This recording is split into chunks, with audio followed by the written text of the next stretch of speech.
रूसी राष्ट्रपति Vladimir Putin ने नेटो की नाक रगड़वाने के लिए अब तक बहुत से तरीके निकाले हैं। अब पुतिन ने जेलेंस्की के सामने भी ऐसे ही हालात पैदा कर दिए कि यूक्रेन घुटने के बल बैठने माफी मांगने लगे। लेकिन जेलेंस्की को फिर से एक ऐसी मदद मिली जिससे वो युद्ध को जुलाई तक जारी रख पाएंगे। अब सवाल यह है कि फिर अगस्त के महीने में आखिर क्या कुछ खौफनाक, खतरनाक होने वाला है।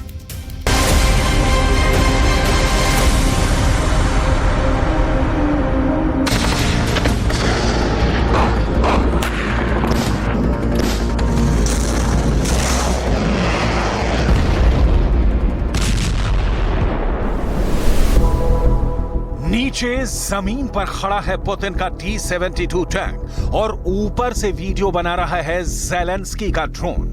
जेलेंस्की का ड्रोन इस टैंक के ऊपर एक शटलकॉक ग्रेनेड गिराता है और फिर देखिए क्या होता है।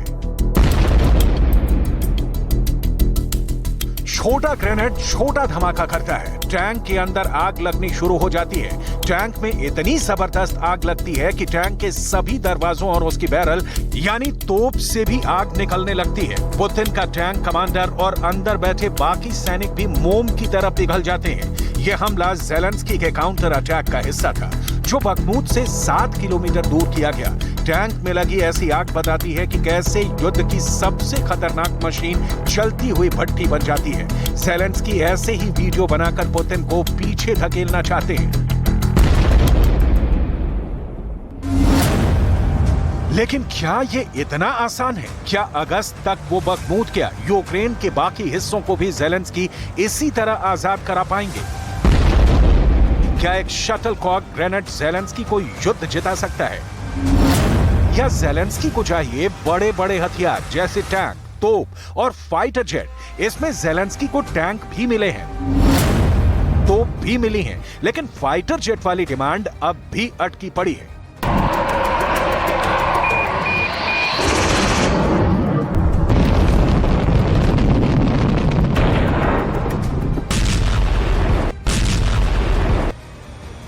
ऐसे हाल में लिथुआनिया में हुई नेटो की बैठक के बाद जेलेंस्की के लिए एक छोटी सी लेकिन एक अहम मदद मिल सकती है।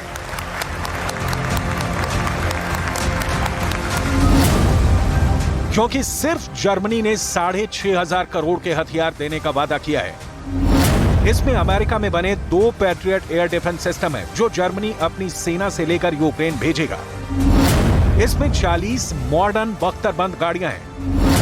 इसमें तोप के लिए 20,000 गोले हैं। इसमें पुराने 25 लेपर्ड टैंक हैं जो 1960 के दशक में बनाया गया।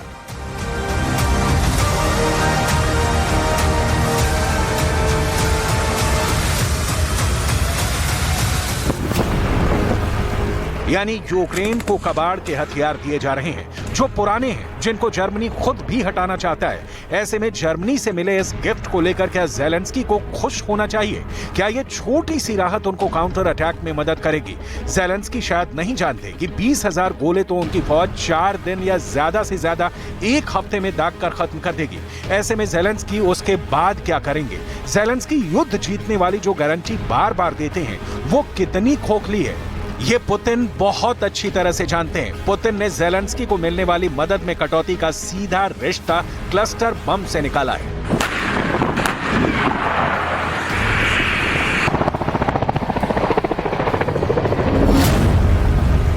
जेलेंस्की के सामने हथियारों का संकट है। जेलेंस्की के सामने फौजियों की कमी की दिक्कत है। जेलेंस्की को फंड तो मिला है लेकिन वो रूस से लड़ने के लिए ऊंट के मुंह में जीरा साबित हो रहा है।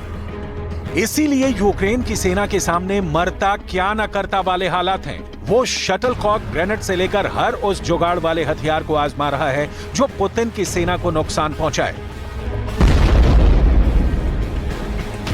ये अनमैन्ड ग्राउंड व्हीकल ड्रोन भी जेलेंस्की की सेना का हिस्सा बनने जा रहा है। इससे जेलेंस्की की आर्मी रूस की बख्तरबंद गाड़ियों और टैंकों को तबाह करना चाहती है। ये जमीन पर चलने वाला ड्रोन लैंड माइन से लैस किया जाता है और फिर खामोशी से दुश्मन के इलाके में घुसपैठ करता है। रिमोट कंट्रोल से चलने वाला ये ड्रोन 22 वर्ष के येवन ने तैयार किया है और अब इसे युद्ध के क्षेत्र में तैनात करने की बात की जा रही है। देखने में काफी असरदार हथियार नजर आता है, लेकिन क्या ये पुतिन के खिलाफ काम आएगा? Навіть якщо вони виявлять його, то попасти в нього з автомату буде доволі складно. Навіть помилитися не встигнуть. ये हथियार कारगर जरूर कहा जा रहा है, ये सस्ता भी है और एक सुरक्षित दूरी से इसे दुश्मन की बख्तरबंद गाड़ियों के नीचे पहुंचाकर उन्हें बड़े धमाके से खत्म किया जा सकता है। हालांकि युद्ध में एक कमजोर सेना के लिए एक कड़वा सच भी होता है। देखने में ऐसे हथियार बहुत आकर्षक लगते हैं, लेकिन एक बड़ा युद्ध बड़े हथियारों से लड़ा जाता है। छोटे मोटे जख्म रूस जैसी खतरनाक आर्मी को ज्यादा नहीं डरा पाएंगे, ये बात यवन भी जानते हैं। लेकिन रूस के सामने जूझ रही अपनी आर्मी का हाल देखकर उन्हें भी लगता है कि देर तो हो चुकी है। Скажу так, якби ще на початку війни, повномасштабної вже, так у нас були такі дрони, ну, їх би зустрічали на кожній дорозі. З кожної такої посадки виїжджали по ці дрони і просто колону розносили. सीरिया से लेकर आर्मेनिया और अजरबैजान के युद्ध में ऐसे कई हथियारों ने बड़ी भूमिका निभाई है। शटलकॉक ग्रेनेड तो आईएसआईएस के आतंकवादियों की खोज थी, जो उन्होंने कुर्द लड़ाकों और सीरिया की फौज को मारने में कई बार इस्तेमाल किया। इसके बाद अजरबैजान के ड्रोन वाले युद्ध ने आर्मेनिया की कमर तोड़ दी थी, ठीक वैसे ही जैसे ईरान के शाहिद ड्रोन का इस्तेमाल करके पुतिन ने कीव, खार्किव और बाकी बड़े शहरों पर मौत बरसाई है। इन सबके बीच एक बात तो तय है कि यूक्रेन में धमाकों के बीच ज़ेलेंस्की पर नोटों की बारिश हो रही है। ज़ेलेंस्की को लिफ्ट कराने की तैयारी हो रही है। ज़ेलेंस्की से हर बार वादा किया जाता है कि पुतिन की फौज से लड़ने के लिए उन्हें नई पावर मिलने वाली है। ऐसे में सवाल है कि क्या यूक्रेन का युद्ध अब 2023 के आखिर तक चलेगा और क्या 2024 में भी रूस के साथ जंग जारी रहेगी? ये सवाल इसलिए क्योंकि रूस के हमलों का सामना करते हुए भी अब ज़ेलेंस्की के दोनों हाथों में लड्डू हैं। पुतिन के रास्ते में बैरिकेड लगाने के लिए नेटो ज़ेलेंस्की को लगातार पावरफुल बनाता जा रहा है। हालांकि पुतिन के जवाबी अटैक के बाद ज़ेलेंस्की के पास नए हथियारों की डिमांड के अलावा कोई रास्ता नहीं बचता। ज़ेलेंस्की को अमेरिका से क्या क्या मिला, उसकी एक छोटी सी लिस्ट देख लीजिए। 2023 में अब तक अमेरिका ने यूक्रेन को $5 बिलियन यानी करीब 40,000 करोड़ की मदद दे दी है। 2022 में अमेरिका ने यूक्रेन को 50,000 करोड़ की मदद दी थी। अमेरिका की फंडिंग से ज़ेलेंस्की पर नोटों की बारिश हो रही है। ये पूरी दुनिया देख रही है और पुतिन तो इससे बहुत ज्यादा गुस्से में है। देखा जाए तो अमेरिका ने इस युद्ध की आग में अब तक पेट्रोल डालने का काम ही किया है, जिससे यूक्रेन का युद्ध लगातार भड़का है। साफ नजर आ रहा है कि ये युद्ध और लंबा खिंचेगा, यूक्रेन में और तबाही होगी, लाशों के नए पहाड़ बनेंगे।